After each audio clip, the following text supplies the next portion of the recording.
So if you're a woman over 40 and you have multi-passion, multi-interests, you probably feel stuck a lot of times because you're like, what do I go after? What do I pursue? Especially in this second season of our lives. Um, sometimes you just feel overwhelmed, stuck, and you're like, I don't know what to pursue. Hi, welcome to the Second Act Collective. My name is Janet, and today we are talking about what do we do when we have a lot of interests and a lot of passions or hobbies. How do we go about choosing the right thing? How do we actually go about navigating that whole thing? Because just from talking from women to women, I've realized that this is an issue. And as someone myself who is very much has a lot of passion, has a lot of interest and hobbies, I fully understand. And I'll be sharing along some of the things that I've done to kind of not be a squirrel just chasing everything out there, like the shiny object syndrome. So let's talk about uh, the fact that having multi passions and interests is really a gift. It is not a problem. You're not cursed. It is a gift. And I really believe this is a gift that God gives us um, because it's a sign of curiosity. I take it as a gift of curiosity. You're someone who's curious about many things in life, and which is a good thing because it shows that you have a growth mindset. You're someone who is willing to learn, to explore new things. So instead of making this into a problem, we can just reframe this into it is actually a gift. The problem comes because we cannot focus. And I think this is where the skill that's required is not that you get rid of your many passions and stuff, is that how do you learn to focus? How do we gain the skill to focus on something uh, and be able to move on to the other thing and the other thing of the many interests that you have? And again, if the interests we have are who we are, denying that is not going to help. A lot of times you're just stuck in a space where you're not moving forward. You're touching this, touching that, touching this hobby, this interest, pursuing that, stopping and stopping. And you're not even getting anywhere with it. So if you look at it as this is a gift, this is curiosity, and someone wants to learn, I think it helps you to then move forward to them. Like, what is the next thing, right? What is the shift that is required? And this is the second thing I'm going to talk about, that there has to be then a shift, right? We realize we have this curiosity is a gift. We realize we have so many things that are pulling at us, so many interests, so many things we want to do. We don't know which one to go after. I think the shift comes into play when you think, okay, I do have all these things, but I can do one thing at a time. You do have a lifetime to experiment and explore and do all this, but you can kind of do one thing at a time. And doing that one thing does not mean you do it forever. Because I realized for myself, it was the idea of I love cooking and entertaining. I love interior design. I love AI. I love sewing. I love, fashion. I have so many interests and I love to paint, right? So I'm like, which one do I go after? Right. So when you realize, okay, you do have a lifetime and you can pick one thing and you don't have to do it forever. So what usually happens with a lot of us, the multi-interest people, is we feel like we have to pick between our babies, like choose your favorite. And we don't want to do that. We don't want to be forced to choose which baby we like the best. We just want them all. Right? They're our kids. We want them all, and I don't want to have to choose. And that's how you feel about your interests and your passions. Like, I want them all and I want to do them all. Why do I have to choose? And again, that makes you feel stuck because you're like, I don't want to choose any of them. And just you doing one thing at a time is not really choosing because you're not choosing forever. You're not saying this is the only thing I'm gonna do. Like I'm gonna take up painting. For myself, I started painting. I want to explore painting. I'm interested in it. And then I just say, you know, but I don't want to do that forever. But nobody said I have to do that forever. I can do it for 90 days. I can do it for a year. I can do it for however long. And if I feel like, yeah, I have tried this for so long, now I'm going to try something else. So just understanding that picking one thing does not mean you're stuck to it for a long time. So let me tell you about my YouTube experience. So I decided I was going to post on YouTube, right, and do videos and share my thoughts and share whatever else, my AI stuff, my journey, um, anything else that is this channel is mainly about womanhood and the second act and the things we do in our second act. But I thought, okay, the one thing that was a hesitation, and that took me a long time to even start doing YouTube seriously, because I started and kind of stopped, started and stopped. And then this year I made a commitment that I want to actually pursue this. But I'll tell you one of the things that I feared, which I think a lot of people fear, that's why they don't do this YouTube thing, is because you feel like you have to niche down to something, right? Either talk about AI all the time, or talk about being a woman all the time, or talk about this subject all the time. And you just feel like you're being, it's like claustrophobic, like you're being forced to be in a bottle and you don't want to be. And people who have all these many interests, we don't like that feeling of being cornered or whatever into something. So we're like, I'm not going to start if they want me to niche down to something, because I don't want to talk about this thing every single day for the next 2 or 5 years, right? And a lot of stuff to do with YouTube, you kind of have to do that so that you teach the algorithm what to expect, it's part of the YouTube thing. But it really doesn't mean you have to do that the rest of your life over the next 10 or whatever years. But it stops people from doing it. It was stopping me because I didn't want to talk about just one thing. And I see that happening to a lot of people. They just don't want to do the one thing. And, they feel like that's all they're going to be forced to do forever.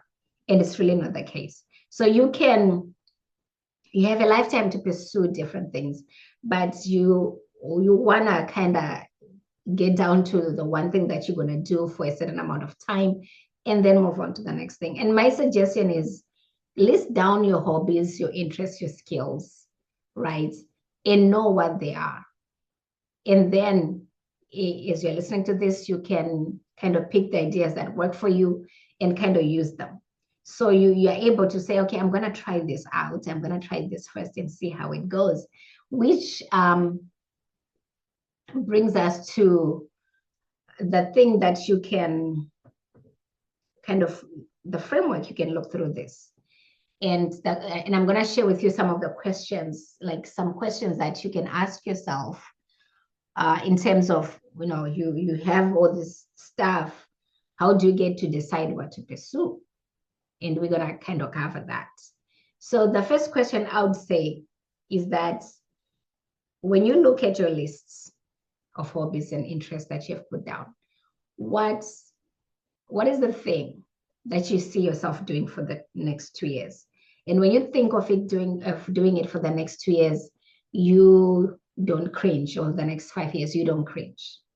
You don't like, dread that, I have to do that. Because this kind of a signal of what maybe you need to start with. When you look at the list and you see the thing that you think, I can do this for the next 2 years and I'll be okay, then maybe that's the thing that you start with. That's the thing you decide to start with. For myself, looking at doing YouTube, there was a time I was cringing about doing it for so many years, but then I made the commitment this year that I want to do this for at least the next 2 years and be consistent and be serious and really honing the skill of doing videos and, the understanding YouTube itself and how it works. And I don't cringe about it anymore. I'm actually excited. It's a challenge and I'm like, let's go. Let's see how this goes. So I'm excited. So you looking at yourself, I'm going to pause it.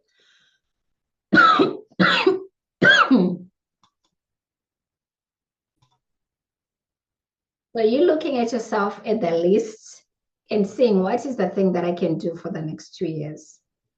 And I think in that commitment, in that making that decision to choose something, it helps you to master something. And I think this is also another skill that we need to kind of wrap our heads around as people with a lot of passions and interest. Is that you have all these interests, but you're not really a master at any of them. And so when you choose one thing to do it for a longer period of time, in a year, 2 years, 3 years, whatever, it gives you the ability to master that thing. And you become, not just okay at it, but good at it, which I think is important. So it gives you the ability to master, and I think it's important to master things. Excuse me, to be able to master something. So another question can ask is, so let's say you are moving into transitioning into your second act, you're moving away from whatever you used to do into this thing, and you're considering your passions, your skills, your interests. One other question to ask is, what is the potential for income or impacts? And it can be both. You can go after both impact and income. You can go after one or the other. It's really up to you. But if you're gonna, I believe there are things that you can make a business into because there's income potential is high. There are things that maybe should be just hobbies. Not necessarily because they don't make you money. They could make you money, but maybe you just want to keep things as hobbies. So one of the things that I'm very passionate about, I think I already shared, I love cooking, I love entertaining. I could do that, entertain 100 people, 50 people, whatever, cook. I love it. It's not a job. It's not a thing to me. It's just something that comes natural that I enjoy doing. I also love interior design. And I got to do that with the first business that I had that was a construction management business. And we go to design, we're building homes and stuff, and go to design and help clients design their houses. And that made me so happy, right? To the point that I thought, so maybe I should go and do an interior design degree. As if I don't have enough stuff to do because I have 3 kids and a business, and I already have an MBA. Like, okay, how many things do I need? But I was kind of considering, thinking that over in my head because I was very interested in interior design. I thought if I go do this, I might get even better and maybe I'll make it into a business. But you know what? After thinking through this, I started to think, okay, I love this, but I don't really want to make it a business because most likely I'll hate it. Because that's that happens a lot with business, with stuff, with hobbies. People turn them into business and then they lose the hobby. It becomes this grind and you hate it instead of just, there's some things that you can just enjoy for the sake of enjoying. You don't have to make money out of it. It's just for yourself.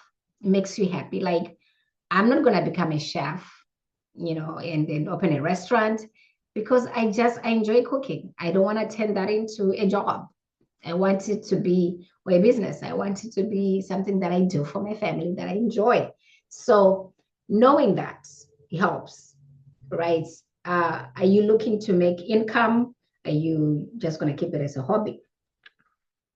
And then something to consider is you're looking at your list. I'm laughing because yeah, when we have a lot of things that we're interested in, it's crazy. But that's who we are. We take it. What are you kind of halfway good at? When I say halfway good, I mean the things you might be interested in. For example, I'm interested in painting. I am not good at painting. I am learning, right? And not very fast either, but I'm learning. But I'm halfway good at interior design. I'm halfway good at cooking. I could make careers out of it. Not that I want to, but I'm kind of halfway good with those things. So what are you halfway good at that you can then pursue because you're not starting from zero, right? Where my painting, I'm starting from zero. And no clue, just looking at a lot of YouTube channel, trying stuff, whatever. And I'm starting at zero. But where cooking and entertaining and interior design is concerned, I will not be starting at zero. So what are the things that you're maybe halfway good at that you could start on and master that? and focus on that, and then move to the next thing. That would be, something you can ask yourself. And then what is the thing that keeps pulling you back or calling to you, right? There are things that they're just like that. For me, it's interior design. For me, I walk in a room and I want to change it. It's just something, it's a pull that comes natural to me. Cooking, I look at a recipe and I want to play with it and do whatever and create a meal. There are certain things that pull on you. So what is the hobby, the interest that you keep going back to? You leave it for a while and it keeps calling to you. This is also a sign that you could start with that thing, because there's a natural pull. So the resistance when you start doing it is less than somebody who is kind of forcing themselves to I want to learn this. Painting, to me, I like it, and I am working on it, but I don't sense the whole pull that I have on other interests. But it's something that I want to learn, and it's a hobby I want to develop. So there's the difference there. What is the thing that you think you'd regret if you don't? So I love to travel. This is many of the many interests that I have. I love to travel. And I know that if I don't get myself the chance to travel the world like I want to, I'll probably regret that when I get older. So that's something I'm working towards. I've traveled certain places. I want to travel more. I'm working towards that, because I know that I would regret if I don't. Once I'm older, whatever. I still plan to travel until I don't know, till I'm dead. But that's kind of where I am with traveling. Old age is not gonna affect how much I travel. I want to travel forever. So, but I know those are things that I would regret. So what is the thing for you that you'd regret if you didn't do it? So these are really questions you're asking so that you find the thing that you can start with, so that you're not just stuck in the middle, with going everywhere. What is the thing you can start to pursue right now out of all the interests and stuff you have, so that you can start working on one thing, master that thing, then move to the next interest, because you do have a lifetime. You have a lifetime to pursue this. So you don't have to do everything at the same time, but you have a lifetime to explore, but you have to start with something instead of being stuck in the, I don't know what to do. Start with something and move forward and do the next thing and live your life that way. And I think what that does for us, the people with a lot of interest, is that our lives are rich and layered. There's more to us than just, being in this box. Like you fit in a box and people can kind of figure you out. I think the gift of the many interests and the wanting to pursue so many things, that you can really become a very cultured, very layered person who knows a lot of things, and not just superficially, but you have mastered certain things and there's depth to you, and you're an interesting person to talk to when you are at a party or whatever, because you have many lived experiences, more than people who have no curiosity and they're just happy with, nothing wrong with that. But there are people who are just in this box and there's not much to them. And the gift of having the interest, the many interests and passions, is that you just become this person who is so much more interesting and fun. And your own life is enriched, and you become, because I feel like with every experience and thing that you pursue, there's this layer of you that is being revealed, and you become this person who has all these layers, and you can't trade that in. You cannot, there's nothing to substitute that with. So that's kind of my take on this, multi-interest, many passions, stuckness that we feel, especially, second acts. Is, I'm hoping this video, as you've listened to me, that this is kind of, put some ideas in your head, your mind is oh yeah, maybe we can start doing it this way. So I hope you found this video helpful, and please share with your friends and subscribe if you haven't already, and also join our community. There's a link in the description for you to join the community of the Second Act Collective for Women. And I will talk to you soon. Have a great day.